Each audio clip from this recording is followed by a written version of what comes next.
Hello everyone. అందరూ ఎలా ఉన్నారు? నేను చాలా చాలా బాగున్నాను. ఈరోజు మీ ముందు నా స్టైల్‌లో నేను సాంబార్ ఎలా ప్రిపేర్ చేస్తానో చూపిస్తాను. So, let's start. ఫస్ట్ పప్పుని వాష్ చేసి దాంట్లో కొంచెం పసుపు యాడ్ చేసి కుక్కర్‌లో పెట్టేయండి. అది కుక్కర్‌లో కుక్ అవుతున్నప్పుడు మనం పక్కన వేరే కడాయి పెట్టుకొని దాంట్లో ఆయిల్, కొంచెం జీలకర్ర, కొంచెం ఆవాలు వేసి కొంచెం పచ్చిమిర్చి, ఆనియన్స్, కరివేపాకు, కొత్తిమీర ఇవి యాడ్ చేసుకొని సాటే చేసుకోండి. సో, ఈరోజైతే నేను జస్ట్ మునక్కాడ ఇంకా కొంచెం క్యారెట్ తీసుకున్నాను. సో, మీ దగ్గర ఏం వెజిటబుల్స్ ఉన్నాయో అన్నీ యాడ్ చేసుకోవచ్చు. బీట్రూట్ ఉంటే బీట్రూట్, బీన్స్ మీ దగ్గర ఏముంటే అవన్నీ యాడ్ చేసుకోండి. సో, వన్స్ ఇవన్నీ వేసిన తర్వాత మీరు కొంచెం సాటే చేసుకోండి. దాని తర్వాత టొమాటోస్ యాడ్ చేయండి. టొమాటోస్ నేనొక జస్ట్ 2 టొమాటోస్ తీసుకున్నాను బాగా పండినవి. దాని తర్వాత పసుపు, కారం, ఇంకా సాల్ట్ యాడ్ చేసుకోండి.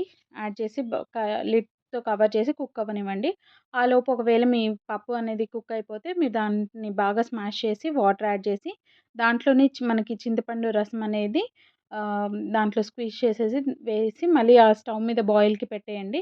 ఆలోపు మీరు మీ వెజిటబుల్స్ అవి కూడా సాటే చేస్తూ మధ్య మధ్యలో కలుపుతూ అలా ఉండండి.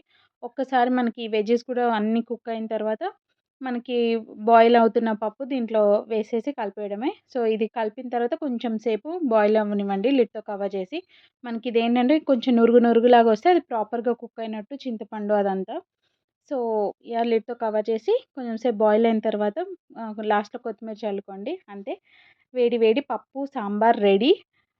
సో, ఒకవేళ నా వీడియోస్, నా కుకింగ్ స్టైల్ అదంతా మీకు నచ్చితే like, share, subscribe and me friends ఎవరికైనా ఉన్నా గానీ షేర్ చేయండి.